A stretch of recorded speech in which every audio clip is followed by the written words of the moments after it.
Chris, you came to this team knowing that you're going to be playing with some veterans, but how important have the other guys been for this team, whether it's Wiggs or BP or Trace, just the younger guys? How important have they been for you guys as you guys make this run? Really important. I mean, everybody with the season that we didn't have with all the injuries and it's really been by committee every night. That's 5 straight, pretty good overall defensive games from you guys. What are you seeing on that end, just overall, that has kind of changed what you guys have been doing? Probably a little bit more aware and understanding, like our coverages and trying to communicate early. It's funny, all season we sort of we didn't know where to be. Just sometimes guys not there, and I think we starting to understand that defense is what we got to be able to hang our hat on. The offense, we got some amazing shooters and scorers or whatnot, but if we defend, it opens everything else up. Steve has been pretty upfront that he's been checking the standings pretty much every day down this stretch. Do you do the same, or are you more, we got to worry about what we're doing and just make sure that we're playing the best basketball? I just try to, once upon a time probably, but now I just try to worry about what we're doing. It's the only thing you can control. Ain't nothing gonna happen in the standings unless you win. Only bad things gonna happen when you lose.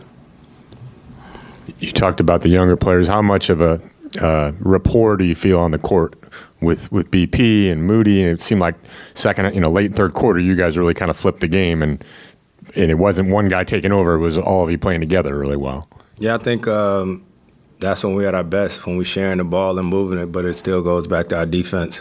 When we're not taking the ball out the net, we can play at a better pace and just trying to read guys. We play so many different lineups on a given night. You're not sure what group you're going to be playing with, so you just sort of you figure it out. But one thing, like I said, got to be a constant is the defense.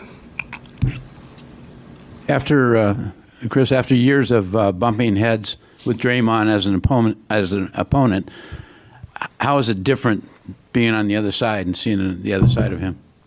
It's easy.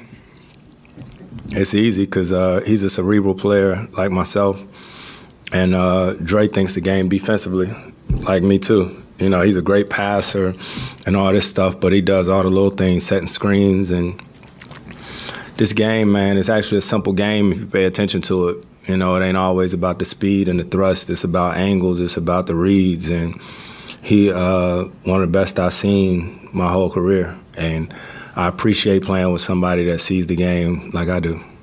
Do you ever worry about, his temper getting away and causing him to miss games or anything like that? Nope, not at all. And I don't know if you've seen it, but shout out to Dre's podcast. But we talked about it on there, and that I play with the same passion that he does. So when he talks or yells or anything like that, I'm listening to what he's saying and not how he's saying it. And I think that's what a lot of people don't do in all types of situations. So I can appreciate his passion. If he wasn't like that, that means he wouldn't care. So I know how bad he wants to win, and I can have those conversations with him. Chris, how much do you live for these high-level games? Obviously, you've been around. You played 1,000 games or whatever, but when you're on the court and you're facing Kyrie and Luka and those guys, how much do you live for those moments playing against guys that are stars in this league? That's why you do it. I wouldn't be out here 19 years if I didn't love to do this and think that I was more than capable of doing it. I go spend time with my kids and my family. You know what I mean? It's a lot of years of this, and that's why you do it. You're in these situations over and over again, and you keep trying to, get to the top. You were aggressive with the jumper tonight. When do you decide on this team when it is time to really look for your own jumper? I don't know. I just sort of play. Seriously, you just figure it out on what night it's going to be this or that. I'm literally out there just trying to help figure out how we can win. What told you tonight? Was it just their defensive coverage or personnel? Yeah, defensive coverage, 2-for-1 situations. You talk about understanding Draymond's passion. There was that timeout early in the game when I guess he wanted Trace or Pajemski a couple passes where he didn't get them on, and he definitely looked upset. I saw you kind of talk to him, not asking you what you said, but is that a moment that you can understand maybe better? You can feel what he's feeling, and you can talk to him a little bit? No question. No question. And I tell you, I mean, you pay attention long enough, and there's guys where plays happen and don't nobody say nothing, then they just go home and, I mean, show me somebody that's okay with losing, and that I'll show you a loser. You know what I mean? So Dre's passion is why they didn't win championships and stuff around here. So I respect it. I ain't like it when I was on the other team. You know what I mean? But I definitely have obviously gotten to know him a lot better, and I appreciate him. And that passion is why those blocks and those plays happen at the end of the game. So, if you hate him, trying to calm him down at all, or you're just talking to him in a moment like that?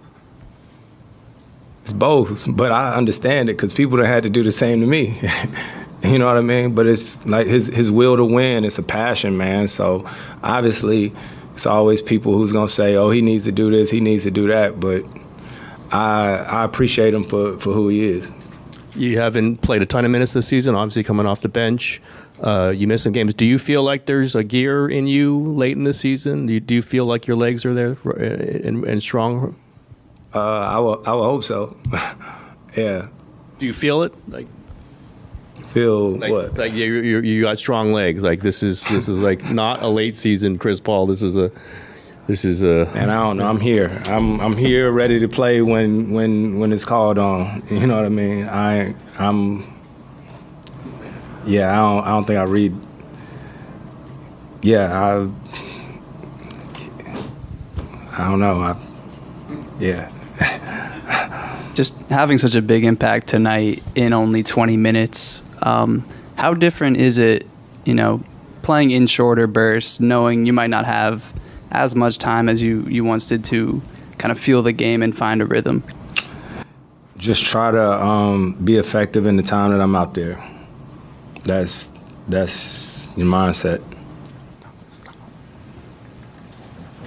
Cool, thank you. Welcome, Morgan.